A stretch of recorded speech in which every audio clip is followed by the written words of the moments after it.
नमस्कार विद्यार्थी मित्रांनो, या सत्रामध्ये आपण पर्सनल रिस्पॉन्स टाईप प्रश्नांची तयारी कशा पद्धतीने करावी, म्हणजे how to write answers of the personal response questions in English याच्यावर आपण चर्चा करणार आहोत. मागील सत्रामध्ये आपण ऑलरेडी या विषयी अधिक सखोलरित्या पाहिलेलं आहे. त्याच्याच पुढे जाऊन आपण आता या पर्सनल रिस्पॉन्स प्रश्नांची उत्तरं नेमकेपणानं कशा पद्धतीने लिहावीत किंवा त्याची सुरुवात कशा पद्धतीने करावी याविषयी आपण इथे चर्चा करणार आहोत.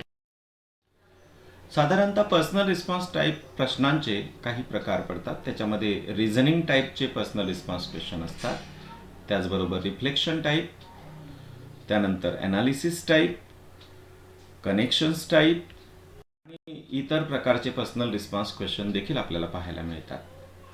आता how to begin the answers of the personal response questions हा तुम्हाला सर्वांनाच पडलेला प्रश्न असतो आणि you may begin your answers of this personal response questions with this beginning. So पहिल्यांदा आपण येस आय थिंक दॅट, जर तुम्हाला प्रश्न असा विचारला असेल डू यू थिंक दॅट, तर त्याचं उत्तर आपण अशा पद्धतीने लिहायला सुरुवात करू शकतो, येस आय थिंक दॅट. किंवा डू यू फील दॅट असा जर असेल तर आय फील दॅट. त्यानंतर डू यू प्रिफर किंवा विल यू प्रिफर अशा पद्धतीची सुरुवात असेल, किंवा व्हॉट विल यू प्रिफर असा जर प्रश्न असेल तर आय प्रिफर अशा पद्धतीने सुरुवात करावी लागेल.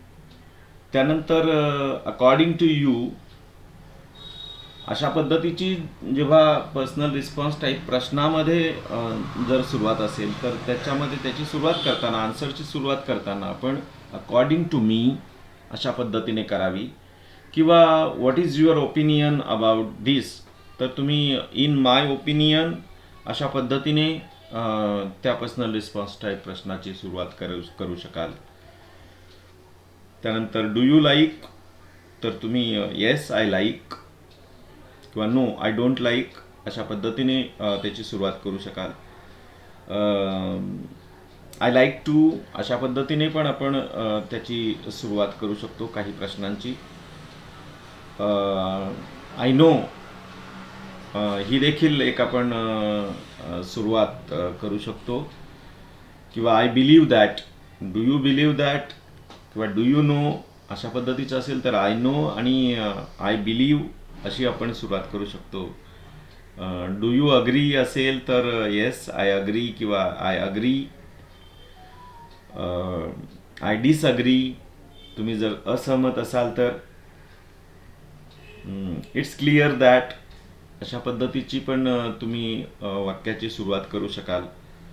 त्यानंतर आय विल ने देखील काही वाक्यांची आपण सुरुवात करू शकतो. त्यानंतर इफ आय एम अशी देखील एक सुरुवात आपल्याला करता येऊ शकते. त्यानंतर you may begin your answers of the personal response questions with it seems to me that, मला असं वाटतं की, it seems to me that अशी देखील सुरुवात केली तर ती एक उत्तम राहते. आय रिअली फील दॅट, मला खरंच असं वाटतं की, तर अशीही आपण सुरुवात करू शकतो. किंवा ऑफकोर्सने आपण सुरुवात करू शकतो. इट इज अपॅरंट दॅट ही देखील एक सुरुवात आहे. म्हणजे सिच्युएशनच्या अनुषंगाने अशा पद्धतीच्या विविध पद्धतीने आपण त्या प्रश्नाच्या टाईपनुसार किंवा गरजेनुसार वाक्यांची सुरुवात आपण करू शकतो. त्यानंतर if you agree with the opinion then you may begin your answers of the personal response questions with I agree that, my idea builds upon, my idea builds upon, I share the writer's point of view, I share the writer's point of view अशी सुरुवात करू शकतो आपण. my perspective is similar to, माझा जो दृष्टिकोन आहे तो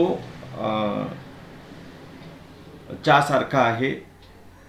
किंवा सिमिलर टू द रायटर अशा पद्धतीने तुम्ही लिहू शकता. आणि जर तुम्ही डिसअग्री असाल, if you are disagree with the opinion, then you may begin your answers of the personal response questions with I have a different point of view, I have a different point of view, I don't agree, किंवा I see it differently, मी हे जरा वेगळ्या पद्धतीने मांडू इच्छितो, सांगू इच्छितो. आय डिसअग्री समवट, मी थोडं याच्याशी असहमत आहे, किंवा I completely disagree with the opinion, with the view, with the point of view. तशा पद्धतीने तुम्ही मांडू शकता. त्याचबरोबर what the writer is saying, म्हणजे रायटर या ठिकाणी काय म्हणत आहे, असंही काही प्रश्नांची उत्तरं तुम्ही लिहू शकता. What is the writer saying, what the writer is saying, if I understand it correctly, जर मला हे चांगल्या पद्धतीने मी जर समजले असेल तर मला, किंवा if I understand it correctly असंही आपण म्हणू शकतो. इन अदर वर्ड्स, दुसऱ्या शब्दात सांगायचं तर इन अदर वर्ड्स अशीही आपण करू शकतो. So this way you can begin with your personal response questions. अर्थात विद्यार्थी मित्रांनो, या पर्सनल रिस्पॉन्स टाईप प्रश्नांची अशा पद्धतीने सुरुवात करत असताना तुम्हाला 2-3 गोष्टींचं त्या लक्षात ठेवाव्या लागतील. एक तर आपल्याला वाक्यरचना करण्याचं ज्ञान आपल्याला अधिक चांगल्या पद्धतीने अवगत करून घ्यावं लागेल.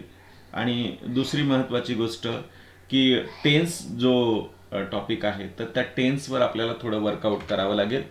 कारण काळ हा कोणत्याही भाषेचा आत्मा असतो, तर त्या टेन्सवर पण आपल्याला वर्कआउट करण्याची त्या ठिकाणी आवश्यकता आहे. तर आय होप या सेशननंतर आपल्याला चांगल्या पद्धतीने पर्सनल रिस्पॉन्स टाईप प्रश्नांची उत्तरं कशा पद्धतीने त्याची सुरुवात करावी याविषयी आपण इथे पाहिलं. याच टॉपिकविषयी डिटेल आपण पुढील सत्रांमध्ये जाणून घेणार आहोत. So keep watching this. So keep watching. Thank you.